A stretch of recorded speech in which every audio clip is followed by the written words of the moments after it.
Hi, welcome to the topic about work breakdown structures, or WBS for short. Today you'll look at some items so that you can explain what a WBS is and what it is used for, outline and practice the steps in creating a WBS, explain what the difference is for a process breakdown structure, state what a WBS dictionary means, and apply a coding system to a WBS. So a WBS is a method of defining smaller and smaller elements of the project so that each small element is more manageable. A WBS is not only used for scope management though, it also forms the framework for the majority of cost and time management that happens later on in the project. So moving on to how you actually create a WBS. Well, you start off with the project, and then the project can be broken down into the major deliverables from the scope statement. Each of those deliverables can then be further divided down into sub-deliverables. And depending on the size and complexity of the project, those sub-deliverables could then be further broken down into smaller activities or work packages. That term, work packages, is a specific project management term. It just means the lowest level of the WBS. For a simple project, the work packages might be the first set of sub-deliverables, so on the second level. Or for a larger project, the work packages might be at the third or even the fourth level of the WBS. But let's do a worked example using the same Operation Grand Slam example as the previous scope statement video. At level 0, the project name. At level 1, as the first major row, are the 5 deliverables. And then we can start defining some further work packages. So under the first item of the air raids, we could have the aircraft, pilots, the nerve gas, the training runs. We could then also further break down the aircraft into the aircraft and the fuel. If we went through the same process for the other 4 major deliverables, we'd end up with something like this. So which ones are work packages? The ones at the lowest level, so these ones. This sort of WBS works very well for projects that are a design and build and have a physical output with easily definable components. But it doesn't always work well for projects that are more process-based, such as information projects or those based on people. For this, a different sort of WBS might be needed. And that different type of WBS is known as a process breakdown structure. Instead of the deliverables being in the first major row, the major phases of the project are, or the major processes. So in our case, that could be something like the mission analysis, purchasing, the mission, etc.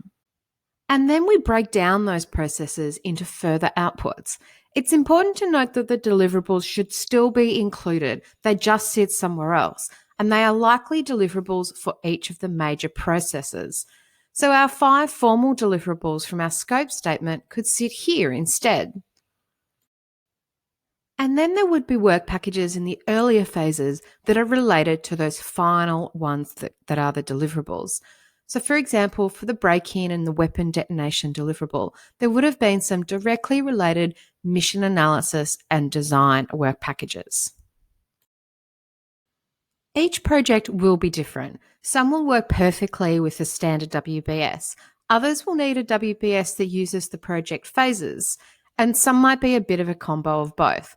For the sake of this course, we'll call both systems a WBS, and you can use either system for your assignments. I do want to give you a word of warning though. With the traditional WBS that we looked at first, where the deliverables are in the first major row, it's a really common mistake where only the final end product is considered, and that activities related to planning and general management or handover are left off the WBS. If these activities are important and they have their own cost associated with it, they should be in the WBS. So for example, in Operation Grand Slam, it would be easy to forget the activity related to stealing a copy of the Fort Knox plans because it isn't obvious under any of those 5 major deliverables. So perhaps another section might be needed in that WBS for those other types of activities, the ones that come from planning or general management, and also the handover activities. They're really the ones that are often forgotten.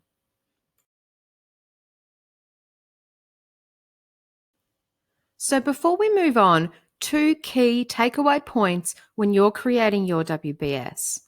1. Your WBS has to include your deliverables somewhere. 2. Think about activities from the planning and handover or closing phase. These are often missed.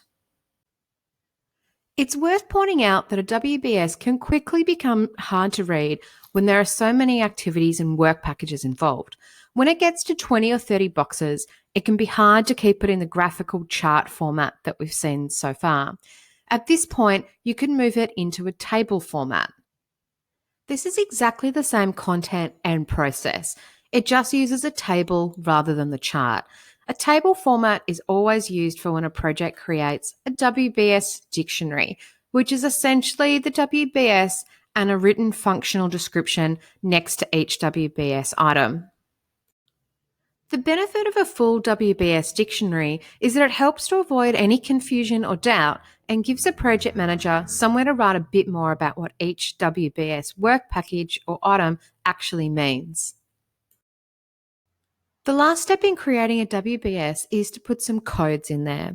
This is so that it is easy to find each work package and for ease of referencing when going through them with the project team. These codes are also used by many accounting systems to track costs. By this, I mean that when you spend $100 against a work package that has a code of 3.1, this is how your company's financial system will track that against whatever the budget for 3.1 was. This might be a bit clearer after some of the cost management videos later on in the course.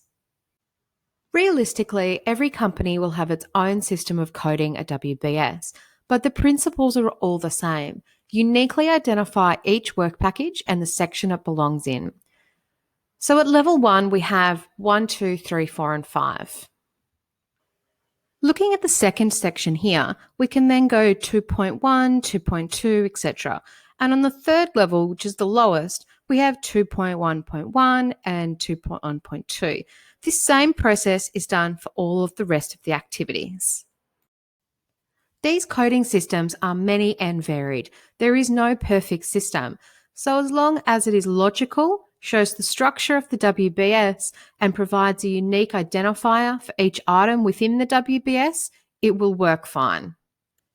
Time for some review questions. So question 1, what does WBS stand for? I'll give you a hint, it does not stand for a whole load of BS.